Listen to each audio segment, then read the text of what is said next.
अच्छा, तो last class में हम लोगों ने कंडीशनल स्टेटमेंट्स पढ़ी थी, कौन कौन सी? If, else if and else. हम कंडीशनल स्टेटमेंट या डिसीजन मेकिंग स्टेटमेंट्स का क्यों यूज करते हैं? ताकि हम किसी सिचुएशन, किसी कंडीशन के हिसाब से डिसीजन ले सकें, कोई आउटपुट जनरेट करवा सकें। ठीक है। हमने देखा था कि हम कोई कंडीशन या सिचुएशन लिखते हैं तो हमें जावास्क्रिप्ट जो है वो ट्रू या फॉल्स देती है। अब यूजर को तो ट्रू फॉल्स नहीं दिखाना, यूजर को तो कोई ना कोई आउटपुट जो कि लॉजिकल हो, जिसका कोई मीनिंग हो, वो शो करवाना है। तो उसके लिए हमने क्या यूज किया था? इफ, एल्स इफ और एल्स का यूज किया था। सिमिलरली अब आपके पास हम लोग कंडीशनल स्टेटमेंट्स में एक और चीज ऐड ऑन करने जा रहे हैं। यहाँ पे हेडिंग डाल देता हूँ, कंडीशनल स्टेटमेंट्स। ठीक है। आपके पास एक सेट होता है इसका, इफ, एल्स इफ और एल्स का। आप ये यूज कर सकते हो। इसके ऑल्टरनेटिवली आपके पास एक और कंडीशनल स्टेटमेंट होती है जिसको हम कहते हैं स्विच। क्या कहते हैं? स्विच। अब स्विच का सिंटेक्स देख लेते हैं सबसे पहले। ये भी आपके पास किस लिए काम आता है? कि आप किसी कंडीशन के बेस पर कोई आउटपुट जनरेट करवा सको। क्या जनरेट करवा सको? कोई आउटपुट। ठीक है। अब यहाँ स्विच का जो सिंटेक्स होता है सिमिलर टू थोड़ा सा इफ होता है, कि स्विच के बाद पैरेंथेसिस लगेंगे और उसके बाद कर्ली ब्रैकेट्स। ऐसा ही था ना इफ का भी सिंटेक्स? ठीक है, लेकिन इसमें थोड़ी सी चेंजेस है। अब स्विच में जो वैल्यूज होती है ना, देखो, अगर मैं ये चीज लिखूं कि फॉर एग्जांपल आपके पास एक वेरिएबल है डे नाम का, किस नाम का? और इसमें मैंने स्टोर कर रखा है मंडे। क्या स्टोर कर रखा है? मंडे। तो अगर मुझे चेक करना है कि अगर डे मंडे है तो मैं ऑफिस जाऊंगा, कुछ ऐसी स्टेटमेंट प्रिंट करनी है कि अगर डे बराबर है किसके?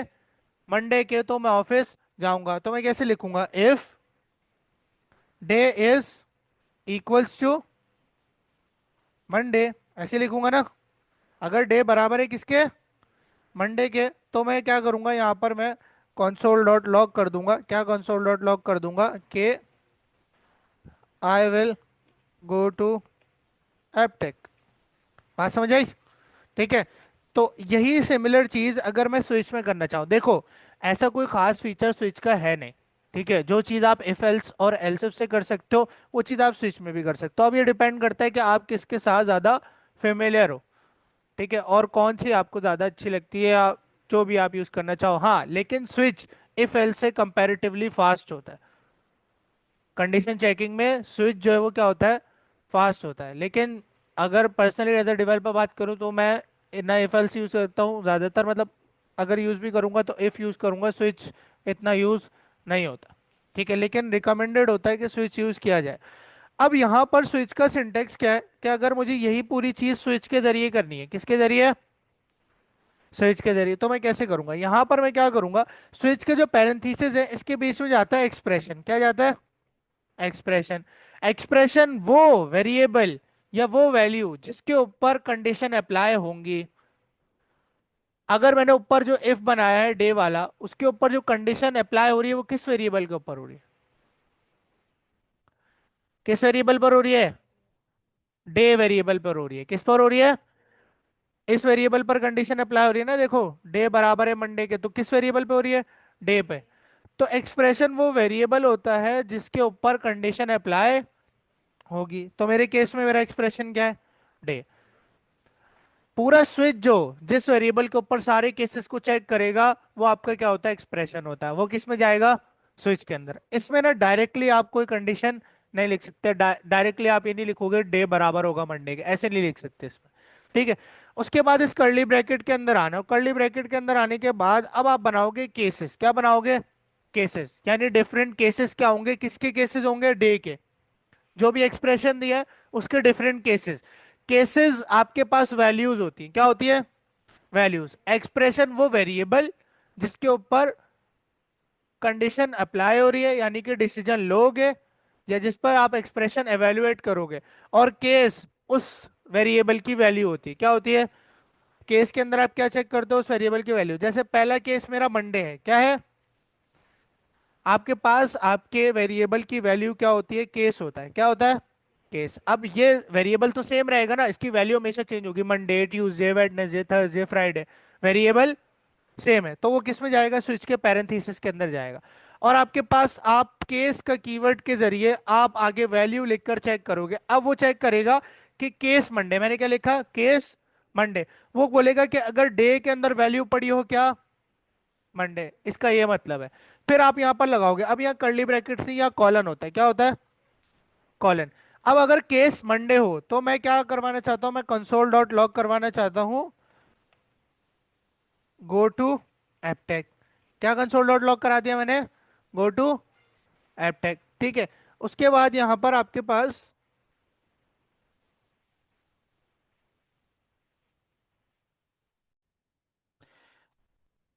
अच्छा अब यहां पर मैं क्या करूंगा, अब आपने ये एक केस बना दिया, क्या बना दिया, एक केस बना दिया मंडे का, जिसके ऊपर क्या प्रिंट होगा, गो टू एपटेक। अब आपने हर केस के बाद उसकी स्टेटमेंट लिखनी है, यानी कि जब मंडे होगा तो क्या प्रिंट होगा, और उसके बाद आपने हर केस को ब्रेक भी करना है, क्या करना है, ब्रेक। आप बोल रहे हो कि भाई अगर केस मंडे हो जाए तो उसकी स्टेटमेंट को प्रिंट करो और स्विच को क्या कर दो, ब्रेक कर दो, स्विच को क्या कर दो, ब्रेक। अभी मैं आपको समझाऊंगा कि ब्रेक का कीवर्ड की यूज होता है। तो ये आपने एक केस बना लिया। अब सिमिलर टू अगर आपको ट्यूसडे के लिए बनाना है तो आप इसी चीज को क्या करोगे, रिपीट, और यहाँ केस क्या हो जाएगा, ट्यूसडे, क्या हो जाएगा, ट्यूसडे। और यहाँ आप कर दोगे go to for example PF, ठीक है। तो यहाँ पर आपने इसको भी कर दिया। इसी तरह आप मल्टीपल केसेस बना सकते हो। बात समझ आ रही है, ठीक है। अच्छा इसको थोड़ा प्रैक्टिकल करके देखते हैं ताकि आपको अच्छे से ये चीज समझ आए। हम लोगों ने कोई फोल्डर बनाया हुआ था क्या,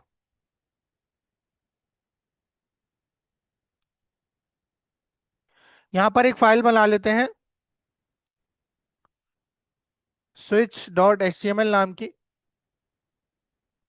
और उसके अंदर मैं स्क्रिप्ट का टैग जो है वो क्या कर लेता हूँ, ओपन कर लेता हूँ। स्क्रिप्ट का टैग ओपन करने के बाद यहाँ पर मैं क्या करूँगा, सबसे पहले हम लोग इफ से करके देखते हैं, ठीक है।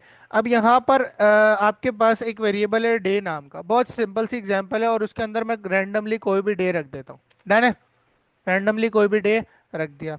अब मुझे ना डिफरेंट डेज के हिसाब से डिफरेंट काम करने हैं, ठीक है, डिफरेंट डिसीजन लेने हैं। मैंने कहा अगर, इफ यानी अगर आपके पास जो डे के अंदर वैल्यू है वो बराबर हो जाए किसके, मंडे के, तो आप क्या लॉग कराना चाहते हो, आपने लॉग करा दिया गो टू एपटेक। बात समझ आई, ठीक है। एल्स इफ अगर आपके पास दिन, डे बराबर हो जाए किसके, ट्यूसडे के, किसके बराबर हो जाए, ट्यूसडे के, तो आप यहां पर क्या लॉग करवा दोगे, गो टू पार के, जो भी आप करना चाहते हो, ठीक है। यहां पर हम लोगों ने इसी को डुप्लीकेट किया। आपके पास क्या आ जाएगा अब नेक्स्ट वैल्यू, वेडनेसडे, ठीक है, और थर्सडे, सिमिलरली थर्सडे के बाद फ्राइडे एंड सैटरडे और संडे, ठीक है। ये कर दिया, ये करने के बाद आपने जो है वो डिफरेंट स्टेटमेंट यहाँ कर दो, ठीक है। यहाँ आपने लिख दिया ऑफिस जाऊंगा, ठीक है। यहाँ लिख दिया आपने न्यूयॉर्क जाऊंगा, जो भी है, ठीक है, और रैंडमली। अब यहाँ मुझे एक बात बताओ कि इनमें से कौन सी स्टेटमेंट प्रिंट होगी, गो टू एपटेक वाली, क्यों, दिन किसके बराबर है, मंडे के बराबर है। लेट्स सी, चला के देखते हैं हमारे पास। कंसोल खोला, आपके पास क्या आ रहा है, गो टू एपटेक आ रहा है। यहीं पर अगर मैं दिन की वैल्यू, डे की वैल्यू बराबर कर दूं किसके, ट्यूसडे के, किसके बराबर कर दूं, ट्यूसडे। अब आपका डे चेंज हो गया तो कौन सी चलेगी, ये वाली चलेगी। इसमें क्या लिखा हुआ है, गो टू पार्क, तो आपके पास क्या आएगा, गो टू पार्क। इसी सिमिलर चीज को मैं स्विच से भी कर सकता हूँ। अब आपकी मर्जी कि आप स्विच यूज करो या आपको ये यूज करना है तो आप ये यूज कर सकते हो। आज समझ आई। स्विच का क्या सिंटेक्स है, सबसे पहले लिखोगे स्विच, और स्विच में जाएगा एक्सप्रेशन। एक्सप्रेशन वो वेरिएबल जिसके ऊपर केसेस अप्लाई होंगे, उसकी डिफरेंट वैल्यूज के हिसाब से, ठीक है। वो क्या है, डे है, क्या है, डे है, curly brackets open close, switch का ब्लॉक खोला बंद कर दिया। उसके बाद आपके पास यहाँ क्या आएगा, केस आएगा, क्या आएगा, केस। केस बनाओगे आप, आपने बोला एक केस है डे का, किसका, अच्छा ये केस किसका होगा, डे का, जो भी एक्सप्रेशन होगा उसका केस होगा। केस क्या है आपके पास, जो वैल्यूज होती हैं उसकी, यानी कि मंडे आपके पास एक केस है, क्या है, मंडे आपके पास एक केस है। उसके बाद आपने यहाँ लगाया कॉलन, क्या लगा दिया, कॉलन, और उसके बाद आप यहाँ जो भी स्टेटमेंट इस केस के बिहाफ पे प्रिंट कराना चाहते हो आपने कह दिया गो टू एपटेक। और यहाँ पर आपने जो है वो हर केस को यहाँ पर ब्रेक भी करना है। समझ आ गई? तो ये हमने एक केस बना दिया, इसी तरह आप मल्टीपल केसेस बना सकते हो। आपने यहाँ क्या क्या, ट्यूसडे होगा, क्या कहा, वेडनेसडे होगा। अब यहाँ पर आप आए ऊपर, और यहाँ पर आने के बाद अब देखो यहाँ पर डेज जो है वो मंडे से लेके संडे तक है। ठीक है।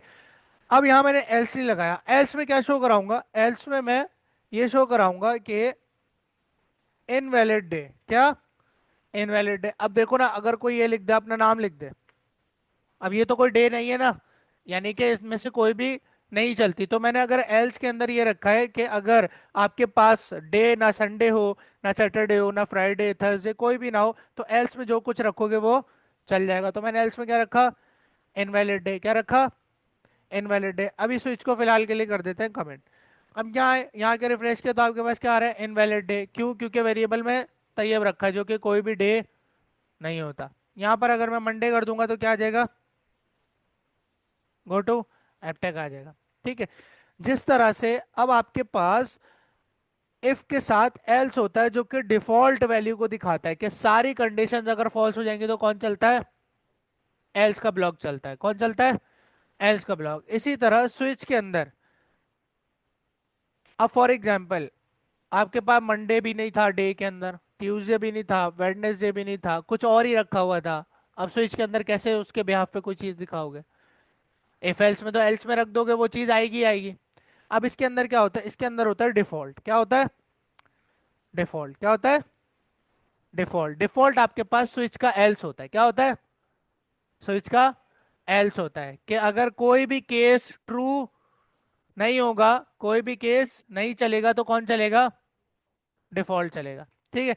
तो डिफॉल्ट के अंदर आपने कोई भी स्टेटमेंट रख दी, जैसे फॉर एग्जांपल आपने रख दिया इनवैलिड डे।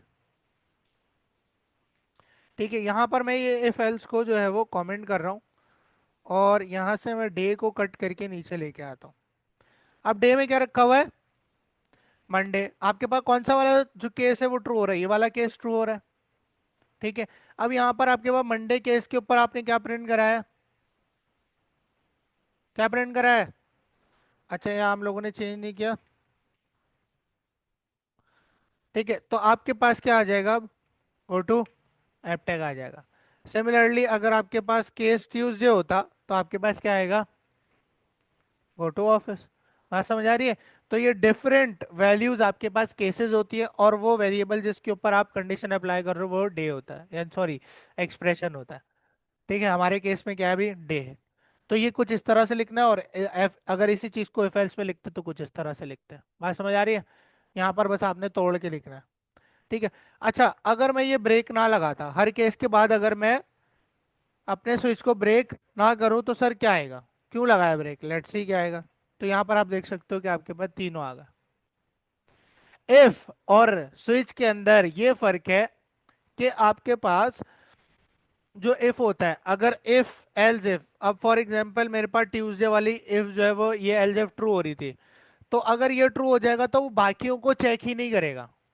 आपका जो प्रोग्राम है वो बाकी के एल्स इफ या एल्स को चेक ही नहीं करेगा। लेकिन स्विच में अगर कोई केस ट्रू हो भी जाता है, कोई केस ट्रू हो भी जाता है, तो तब भी वो बाकी केसेस को चेक करके रन कर देता है। तो आपने क्या करना होता है कि अगर कोई केस ट्रू हो जाए तो उसकी स्टेटमेंट जैसे ही प्रिंट हो, उसके बाद आपका स्विच हो जाए ब्रेक। क्या हो जाए, ब्रेक, यानी आपका स्विच वहीं पर खत्म हो जाए। क्या हो जाए, खत्म हो जाए। तो ये आपके पास जंप स्टेटमेंट कहलाती है। क्या कहलाती है? ये हम लूप्स के अंदर पढ़ेंगे तो आपको और अच्छे से समझ आ जाएगा कि ब्रेक जंप स्टेटमेंट क्या होती है। ठीक है। यहाँ पर आपने हर केस के बाद स्विच को ब्रेक करना है कि अगर कोई भी केस ट्रू हो जाए तो आपके पास स्विच क्या हो जाए, टूट जाए, खत्म हो जाए।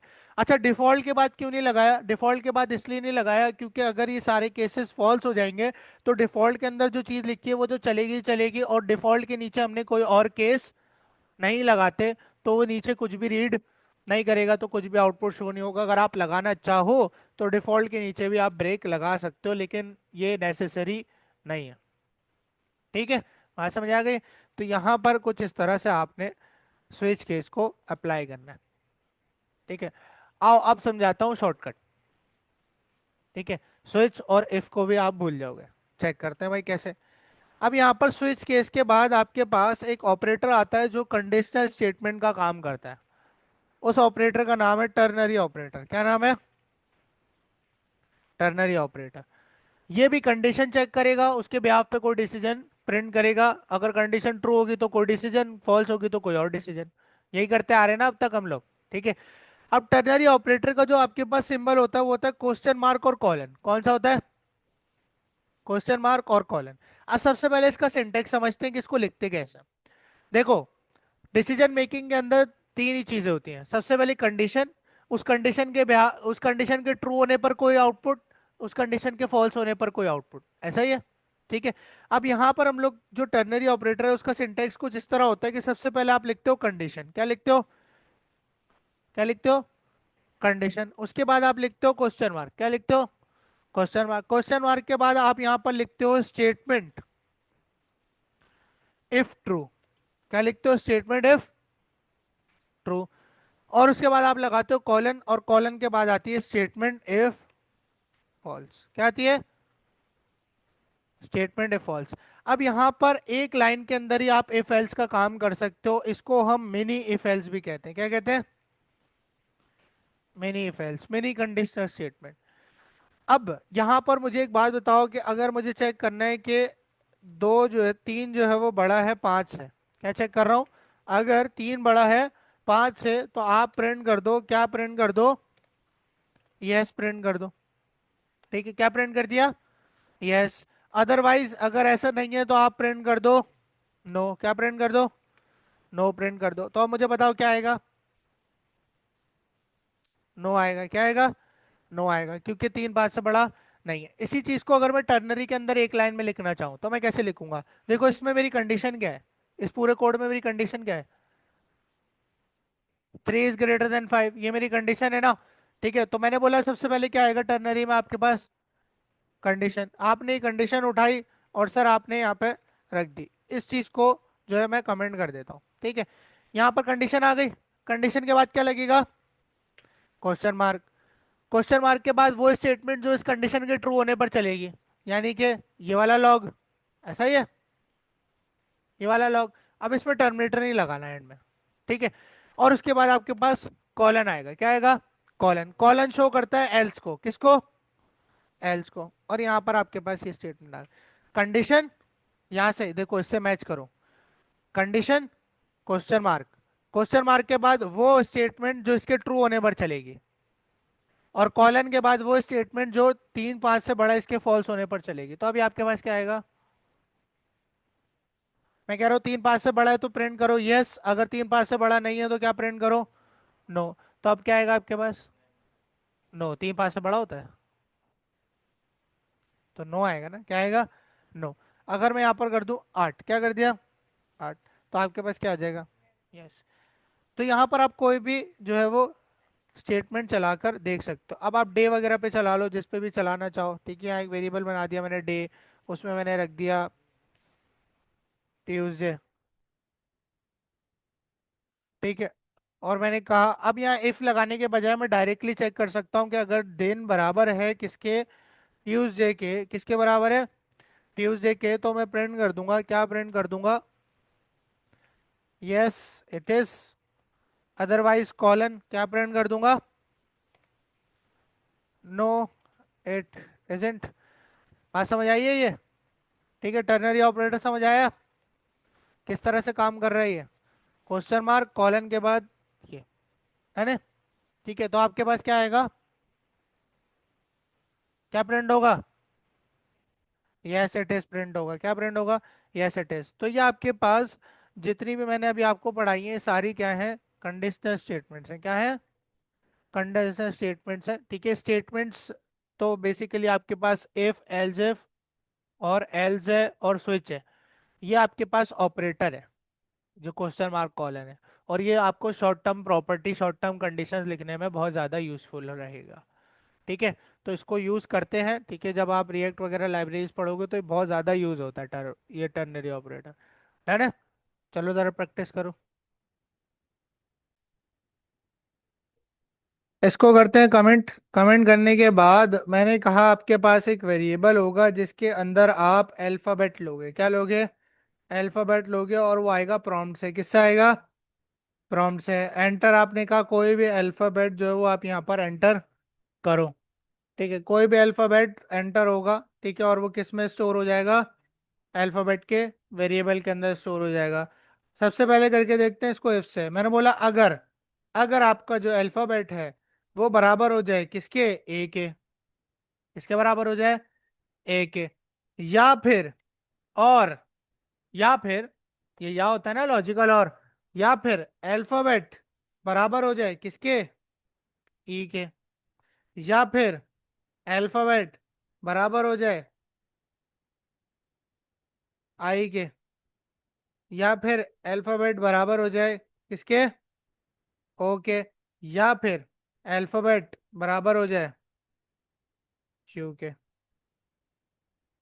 अगर आपके पास जो अल्फाबेट का वेरिएबल है उसकी जो वैल्यू है, या तो वो ए, ई, आई, ओ, यू, इनमें से अगर किसी एक के भी बराबर हो जाए, तो आप क्या लॉक कराना चाहते हो? आप लॉक कराना चाहते हो दिस इज अ वॉवेल। क्या लॉक करा दिया? This is a vowel. Else क्या लॉक कराना चाहते हो भाई आप? क्या लॉक कराना चाहते हो? This is not a vowel. बात समझ आ गई है? ठीक है। अगर अल्फाबेट के अंदर जो वैल्यूज आ रही हैं वो ए, ई, आई, ओ, यू किसी एक के भी बराबर हो जाती हैं, तो क्या प्रिंट होगा? This is a vowel. और बाकी कुछ भी होगा तो this is not a vowel. Check करते हैं कि सर हमारे पास ये काम करता नहीं करता। रिफ्रेश करते हैं, प्रॉम्प्ट चला। मैंने डाला के। क्या के वॉवेल है? आपके पास क्या आ गया? मैंने डाला ए वॉवेल है। क्या आ गया?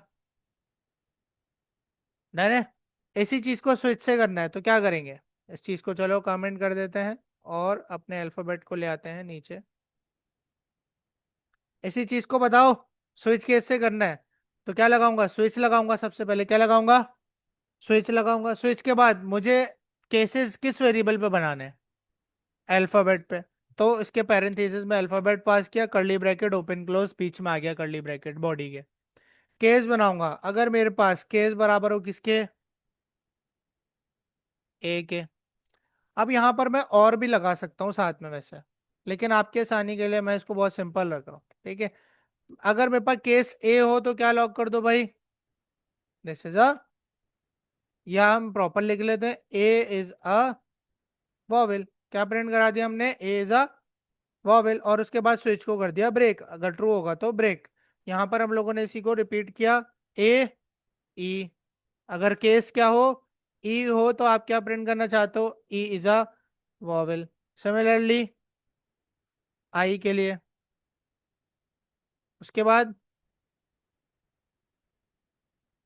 ओ, ओ, यू। अच्छा, अब ये सब नहीं होते तो मैं एल्स, यानी कि स्विच का एल्स कौन होता है? डिफॉल्ट। कौन होता है? डिफॉल्ट। तो मैं डिफॉल्ट के अंदर क्या प्रिंट करवा दूंगा? डिफॉल्ट के अंदर मैं प्रिंट करवा दूंगा this is not a vowel. Check करते हैं कि हमारे पास इससे काम हो जाता है नहीं होता। हमने यहाँ लिखा वाई, तो क्या आ रहा है? मैंने यहाँ लिखा यू। बात समझ आ गई स्विच से? इसी चीज को अगर मुझे टर्नरी से करना हो, लेकिन वो आपके लिए थोड़ा मुश्किल हो जाएगा। ठीक है, अगर मुझे टर्नरी से, हाँ कर सकते हैं। देखो कंडीशन क्या थी, ये कंडीशन बनाई थी ना हमने, यही सिमिलर कंडीशन टर्नरी के साथ यूज होगी। ठीक है, इस कंडीशन को क्या कॉपी, कॉपी करने के बाद ये नीचे आए, ये पूरी कंडीशन है ना कि अल्फाबेट किसी एक के भी बराबर हो जाए। स्विच को करते हैं कमेंट ताकि कोई कॉन्फ्लिक्शन ना आए। ठीक है, और अपने इस वेरिएबल को उठा के यहाँ रख देते हैं। अब अल्फाबेट के अंदर वैल्यू, आपके पास वैल्यू आएगी। ठीक है, और आप यहाँ चेक कर रहे हो अगर अल्फाबेट ए के बराबर होता है, या फिर ई के, या फिर आई के, या फिर ओ के, या फिर यू के, तो फिर आप इनके बिहाफ पे क्या प्रिंट कराना चाहते हो? आपने लॉग लगाया। आपने लॉग में क्या लिख दिया? This is a vowel. Otherwise colon के बाद क्या आएगा? स्टेटमेंट है फॉल्स। इसमें आप क्या लिख दोगे? This is not a vowel. तो ये हमने क्या यूज किया? टर्नरी यूज करा। ये पूरी कंडीशन थी। अगर आप चाहो तो इसको एक ब्रैकेट में रख दो ताकि आपको ये अच्छे से समझ आए। यही कंडीशन इफ एल्स में लगाई थी ना, इसी कंडीशन के ऊपर टर्नरी लगाया, और टर्नरी के बाद अगर ये कंडीशन ट्रू होती है तो मैं क्या प्रिंट करना चाहता हूँ, कॉलन। अगर ये कंडीशन फॉल्स होती है तो, अगर ये कंडीशन फॉल्स होती है तो जो कॉलन के बाद लिखोगे वो प्रिंट हो जाएगा। तो अब आपके पास चेक करते हैं क्या आता है। यहाँ रिफ्रेश किया, यहाँ पर मैंने लिखा ओ, क्या आना चाहिए, दिस इज अ वोवेल। यहाँ मैंने लिखा वाई, क्या आना चाहिए, this is not a vowel. बात समझ आई। स्विच, टर्नरी, और आपको तीनों चीजों से मैंने ही करके दिखा दिया। ठीक है। अब तला वाला जो आपके पास है, परसेंटेज के ऊपर जो तला कह रहा है कि सर परसेंटेज के ऊपर लगाना है, मैंने एक परसेंटेज का वेरिएबल बना लिया PER के नाम का, और उसमें मैंने 90% रख दिया रैंडम। ठीक है। तला ने कहा कि भाई स्विच लगा दें सर। ठीक है। और यहाँ पर हम लोगों ने PER का वेरिएबल एज अ एक्सप्रेशन यहाँ पे पास कर दिया। केस होगा। अब यहां पर क्या हो रहा था, हम केस के अंदर डायरेक्ट वैल्यू लिख सकते थे क्योंकि वो स्पेसिफिक वैल्यू के बराबर है। अब परसेंटेज में स्पेसिफिक वैल्यू नहीं है, परसेंटेज में पूरी रेंज है, 90 से 100, 80 से 90, ये सारी चीजें। तो अब रेंज देने के लिए आप एग्जैक्ट यहाँ पर 90 अगर लिखोगे, जो तुम तला कर रहे हो, अगर तुम यहाँ 90 लिख दोगे, तो ये केस जब भी ट्रू होगा जब परसेंटेज में सिर्फ और सिर्फ 90 है। तुम ये तो नहीं चाहते ना। तुम ए प्लस कब दिखाना चाहते हो, जब 90 से 100 के बीच हो। यानी कि 90, 91, 92, 93, 94, 95, 96, 97, 98, 99, 100 सारे नंबर आने चाहिए ना उसके बीच। अब अगर तुम सिर्फ ये लिख रहे हो तो ये सिर्फ चेक करेगा कि परसेंटेज में सिर्फ 90 होना चाहिए, तभी ए प्लस दूंगा। अगर तुम्हारे हिसाब से अगर मैं ये कर दूं लॉग ए प्लस, ठीक है, तो ये जब भी आपके पास ट्रू होगा जब सिर्फ 90 होगा, सिर्फ 90, ना 91, ना 95, ना 97, कुछ और नहीं। तो यहाँ पे आपको प्रॉपर जो है वो क्या लगानी पड़ेगी, वही वाली कंडीशन कि आपके परसेंटेज जो है ग्रेटर देन इक्वल्स होनी चाहिए 90 के, एंड परसेंटेज जो है वो लेस देन इक्वल्स होनी चाहिए किसके, 100 के। तो आप क्या प्रिंट कराओगे, ए प्लस, और आप स्विच को क्या कर दोगे, ब्रेक। अब आपके पास ये इस रेंज में आ रही है ना, यानी कि आपके पास लॉग में क्या आना चाहिए, ए प्लस आना चाहिए। अब यहां पर हमारे पास ए प्लस आ रहा है और जा रहा है। नाइस। चेक करते हैं इसको। अगर मैं परसेंटेज को